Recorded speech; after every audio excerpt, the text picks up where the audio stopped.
Hi all, இன்றைக்கி Saturday இல்லையா, அதனால் மேண்டேட்ரி எங்கள் வீட்டில் ஒரு கீரை வகை இருக்கும். இன்றைக்கி நம்ம பண்ண போகிறது முருங்கைக்கீரை. இந்த மெத்தடில் நீங்கள் எல்லா கீரையுமே பண்ணலாம். சேம் மெத்தட் தான். ஒரு வடை சட்டியில் எண்ணெய் ஊற்றிக்கோங்க. எண்ணெய் நல்லா காஞ்ச பிறகு அதில் கடுகு, அதுக்கப்புறம் சீரகம் எல்லா கீரைக்குமே போடலாம், நல்லா இருக்கும். அப்புறம் கொஞ்சோண்டு உளுந்து போட்டுக்கோங்க. அதுக்கப்புறமா இதில் நம்ம கருவேப்பிலையை ஆட் பண்ணிக்கிறோம். இதெல்லாம் பொரிஞ்சு வந்த பிறகு காஞ்ச மிளகாவை போட்டுக்கிறோம். இந்த டிஷ்ஷுக்கு காஞ்ச மிளகாய் மட்டும்தான் காரம், வேறு எந்த காரமும் நம்ம சேர்க்க போகிறது கிடையாது. அதாவது மிளகாத்தூள் அதெல்லாம் எதுவுமே போட போகிறது கிடையாது. காஞ்ச மிளகாய் தான் காரமே. அதனால் காஞ்ச மிளகாவை ஒரு 6-7 காஞ்ச மிளகாய் கூட போட்டுக்கோங்க. இல்லைன்னா நீங்கள் நிறைய காரம் சேர்த்துட்டிங்கன்னா அதுக்கேற்ற மாதிரி காரம் சேர்த்துக்கோங்க. அடுத்ததாக நம்ம சின்னதாக நறுக்கின வெங்காயம் நல்லா சின்னதாக நறுக்கிக்கோங்க. அப்போ தான் அது சீக்கிரமாக வதங்கும். அதுக்கப்புறமா அதில் பூண்டு பல் ஒரு 5-6 பூண்டு பல்லை சேர்த்துக்கோங்க.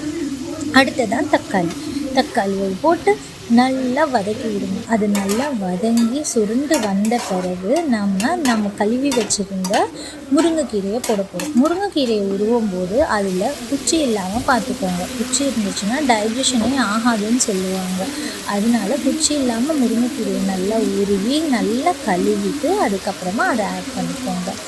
எல்லா கீரை வகையிலையுமே கொஞ்சம் தண்ணி பதம் இருக்கும். அதனால கீரையை வதக்கும் போது நம்ம தண்ணி ஊற்றணும்னு அவசியம் கிடையாது. அந்த கீரையிலே கொஞ்சம் தண்ணி இருக்கிறதுனால நேச்சுரலாக அந்த தண்ணியிலேயே அது நல்லா வதங்கி சுருண்டு வரும். இப்போ பார்த்திங்களா, முன்னாடி நம்ம போட்ட முருங்கைக்கீரைக்கும் விட்டுட்டு எவ்வளோ சுருண்டு வந்திருக்குன்ட்டு. இப்போ இந்த மாதிரி சுருண்டு வந்த பிறகு நாம் வேக வச்சுருந்த பருப்பை எடுத்து இதில் ஊற்றிக்கலாம். சிறுபருப்பு ஊற்றினீங்கன்னா இன்னும் டேஸ்டியாக இருக்கும். நான் சாம்பார் பருப்பு தான் ஊற்றிருக்கேன், துவரம் பருப்பு தான் ஊற்றிருக்கேன்.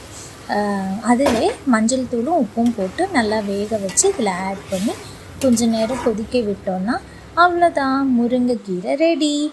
இந்த வீட்டில் ட்ரை பண்ணி பாருங்கள். சுட சுட சாப்பாட்டில் போட்டு கொஞ்சம் நெய் ஊற்றி ஒரே ஒரு வத்தலை வச்சுட்டு சாப்பிட்டு பாருங்கள். அவ்வளோ டேஸ்டியாக இருக்கும். இது அவ்வளோ உடம்புக்கு ரொம்ப நல்லது. வாரத்தில் ஒரு முறையாவது இந்த முருங்கைக்கீரையை உங்கள் டயட்டில் இருக்க மாதிரி பார்த்துக்கோங்க.